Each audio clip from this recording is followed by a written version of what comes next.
सभी श्रद्धालु भक्तजनों को मेरा नमस्कार। आज हम एकादशी व्रत कथा सुनाने जा रही हूँ। आप सभी श्रद्धा भक्ति से इस कथा को श्रवण करें। एकादशी व्रत भगवान विष्णु को समर्पित एक अत्यंत पावन और फलदायक व्रत है। यह हर माह की शुक्ला और कृष्णा पक्ष की एकादशी तिथि को किया जाता है।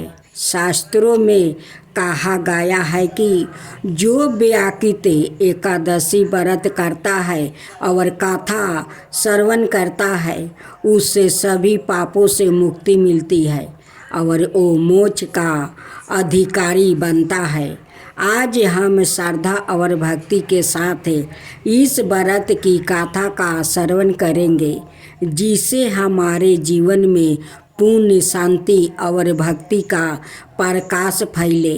आइए अब हम सभी ने मिलकर भगवान विष्णु की इस पावन कथा को सुने और उनकी कृपा प्राप्ति करें। अब सुने एकादशी माता की कथा। भगवान विष्णु बोले, हे इंद्र, ऐसा मायावी दैत्य कौन है जिसने सब देवताओं को जीत लिया है?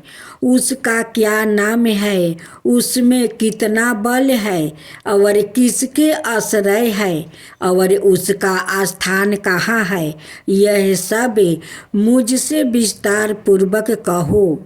भगवान के ऐसे वचन सुनकर इंद्र बोले, हे सर्वव्यापी भगवान, प्राचीन समय में चंद्रावती नगरी में नारी जंघ नाम का एक राक्षस था।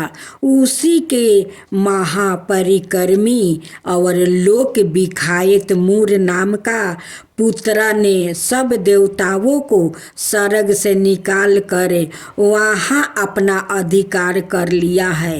वो इंद्र, अग्नि, वरुण, यम, बाहु, ईशा, चंद्रमा, नैतिरथ आदि सबके स्थान पर अधिकार करके और सूर्या बनकर आप ही प्रकाश करता है। सवाई मेघ बन बैठा है और सबसे अजय है। हे असुर निकंदन, उस दुष्टों को मारकर देवताओं को निर्भय बनाइए। इंद्र के ऐसे वचन सुनकर भगवान विष्णु बोले, हे देवताओं, मैं शीघ्र ही तुम्हारे शत्रु का संहार करूँगा। तुम चंद्रावती नगरी को जाओ। इस प्रकार कहकर भगवान सहित सब देवताओं ने चंद्रावती नगरी की ओर प्रस्थान किया। उस समय दैत्यपति मूर दैत्य सेना सहित युद्ध भूमि में गरज रहा था। उस बलवान असुर की गर्जना सुनकर सब देवता भय के मारे चारों दिशाओं में भागने लगे। जब सवाए भगवान विष्णु रणभूमि में आए तो दैत्य उनको भी देख कर अनेक प्रकार के अस्त्र शस्त्र और आयुध लेकर दौड़े। भगवान ने उनको आते देखकर सर्प के समान अपने बाणों से उनके शरीरों को बींध डाला। अनेक दैत्य उनके हाथों से मारा गया। केवल एक मूर ही बाचा रहा। वो अविचल भाव से भगवान के साथ युद्ध करता रहा। भगवान जो भी छीन बाण उसके शरीर में मारते वो उसके लिए पुष्पा के समान हो जाते। शास्त्रों के प्रहार से उसका शरीर छीन बीन हो गया, परंतु वो फिर भी युद्ध करता ही रहा। अब वो आप से मल्ल युद्ध करने लगा और 10,000 बरस तक उनका मल्ल युद्ध होता रहा। परंतु वो दैत्य भगवान से पराजित ना हुआ। तब भगवान विष्णु युद्ध से थक कर बद्रिका आश्रम चले गए। वहाँ पर एक हेमवती नाम की सुंदर गुफा थी। उसमें विश्राम करने के लिए वो उसके अंदर प्रवेश कर गया। यह गुफा 12 योजन लंबी थी और उसमें एक ही द्वार था। भगवान वहाँ जाकर सो गया। वो दैत्य उनको सोया हुआ देखकर मारने के लिए उद्यत हुआ। वो अभी मारने का प्रयत्न कर ही रहा था कि उनके शरीर से एक अत्यंत प्रभावशाली सुंदर कन्या अस्त्र शस्त्र धारण किए हुए प्रकट हुई और दैत्य के सामने आकर युद्ध करने लगी। वो दैत्य उस बलवान कन्या को देखा, आश्चर्य विनीत होकर उसके साथ युद्ध करने लगा। उस कन्या के ऐसे भयानक पराक्रम को देखकर दैत्य विचारने लगा कि इस कन्या को किसने बनाया है जो ऐसा भयानक युद्ध कर रही है।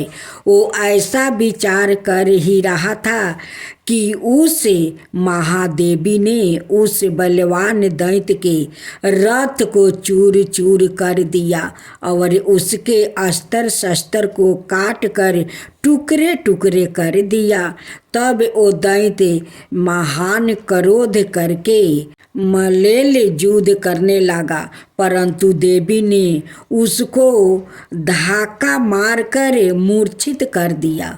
जब वो दैत्य मूर्छित से जागा तो उस देवी ने उसका सिर काट डाला। इस प्रकार वो दैत्य तो पृथ्वी पर गिरकर मृत्यु को प्राप्ति हुआ और बाकी दैत्य डर के मारे पाताल लोक को भाग गया। जब भगवान विष्णु की निद्रा टूटी तो उन्हें मूर दैत्य का काटा हुआ सिर ओ कन्या को दोनों हाथों जोड़कर खड़े देखा। तब भगवान उस कन्या से पूछने लगे कि हे देवी, जिस दैत्य से इंद्रादि के सब देवता भयभीत होकर स्वर्ग से भाग गया था, उसको किसने मारा है? वो कन्या कहने लगी कि भगवान, जब आप निद्रा में थे तो यह दैत्य आपको मारने के लिए उद्यत हुआ। उस समय आपकी योग माया द्वारा आपके शरीर से प्रकट होकर मैंने इस दैत्य को मार गिराया है। यह सुनकर भगवान कहने लगे कि हे देवी, तुमने देवताओं के भय को दूर करके बड़ा भारी कार्य किया है। अत तुम अपनी इच्छा अनुसार वर मांगो। तब वो देवी बोली, हे भगवान, यदि आप मुझे वरदान देना ही चाहते हैं तो यह वरदान दीजिए कि जो कोई भी मेरा व्रत करे उसके सब पाप नष्ट हो जाए और अंत में मोक्ष को प्राप्ति होवे। जो इस व्रत का पुण्य है उसका आधा रात्रि को भोजन करने वाले को मिले और जो एक बार भोजन करे उसको भी आधा फल प्राप्ति हो जाए। मनुष्य भक्ति पूर्वक मेरे व्रत में एक बार भी भोजन ना करे उसको धर्म धन और मुक्ति प्राप्ति हो। भगवान ने कहा, हे कल्याणी, ऐसा ही होगा। मेरे और तुम्हारे भक्ति एक ही होगा और वो अंत में मोक्ष को प्राप्ति करके मेरे लोक को जाएगा, क्योंकि तुम एकादशी को प्रकट हुई हो और तुम्हारा नाम एकादशी ही होगा। तुम मुझे सब तीर्थों से प्रिय हो, इस कारण तुम्हारे व्रत का फल सब तीर्थों से भी अधिक फल देने वाला होगा। ऐसा कहकर भगवान अंतर्ध्यान हो गए और प्रभु के उत्तम वचनों को सुनकर एकादशी माता प्रसन्न हुई। भगवान श्री कृष्णा कहते हैं कि युधिष्ठिर, सब तीर्थों के फल से एकादशी व्रत का फल सर्वश्रेष्ठ है। एकादशी व्रत करने वाले को मैं मोक्ष पद देता हूँ, उसके शत्रुओं का नाश और समस्त विघ्नों का नाश करता हूँ। यह मैंने तुमको एकादशी माता की सब वृत्तांत बतलाया है। एकादशी माता पापों को नष्ट करने वाली है और सिद्धियों की देने वाली है। उत्तम पुरुषों को दोनों पक्ष की एकादशियों समान ही सामना करना चाहिए। कोई भेदभाव नहीं समझना चाहिए। जो मनुष्य इस एकादशी के महात्म्य को पढ़ता अथवा सुनता है, उसको अश्वमेध यज्ञ का फल प्राप्ति होता है और वो करोड़ों वर्ष तक विष्णु लोक में वास करता है। वहाँ भी उसका पूजन होता है। जो मनुष्य एकादशी माता की महात्म्य के चौथे भाग को पढ़ता है, उसके भी अनेक पाप नष्ट हो जाते हैं। विष्णु धर्म के बराबर दूसरा कोई धर्म नहीं है और एकादशी व्रत के समान और कोई दूसरा व्रत नहीं है। एक दिन नंद बाबा ने कार्तिक शुक्ल पक्ष एकादशी का उपवास किया। उस दिन उन्होंने भगवान की पूजा की और रात में द्वादशी लगने पर स्नान करने के लिए यमुना जल में प्रवेश किया। नंद बाबा को यह मालूम नहीं था कि यह असुरों की बेला है, इसलिए वो रात में ही यमुना जल में घुस गए। उस समय वरुण के एक सेवक ने उन्हें पकड़ लिया और वरुण लोक में ले गया। नंद बाबा के खो जाने पर सारे ब्रज में हाहाकार मच गया। माता दशोदा का तो रोते रोते बुरा हाल हो गया। अब तक भगवान श्री कृष्णा के विभिन्न चमत्कारों से ब्रजवासियों को पता लग गया था कि श्री कृष्णा कोई साधारण मानव नहीं है, वो साक्षात भगवान है, जिन्होंने धर्म की रक्षा करने के लिए नंद दशोदा के पुत्र के रूप में अवतार लिया है। इसलिए सारे गोप श्री कृष्णा के पास गया और कहा कि श्री कृष्णा, अब तुम ही अपने पिता का पता लगा सकते हो। तुम ही हम सबके एकमात्र रक्षक हो। अतः जैसे भी हो शीघ्र से शीघ्र अपने पिता का पता लगाकर इस संकट का निवारण करो। जब भगवान श्री कृष्णा ने ब्रजवासियों की व्याकुलता देखी और जाना कि उनके पिताजी को वरुण का कोई सेवक ले गया है, तब वो वरुण लोक गया। जब लोकपाल वरुण ने देखा कि भगवान श्री कृष्णा सवाए उनके यहाँ पधारे हैं, तब वो सवाए वरुण लोक के दरवाजे पर उन्हें लेने आए और उनको अपने आसन पर बैठाया और उनकी विधिवत पूजा की। भगवान श्री कृष्णा की दर्शन से उनका रोम रोम आनंद से खिल उठा। वरुण जी ने कहा, प्रभु आज मेरा जीवन धन हो गया।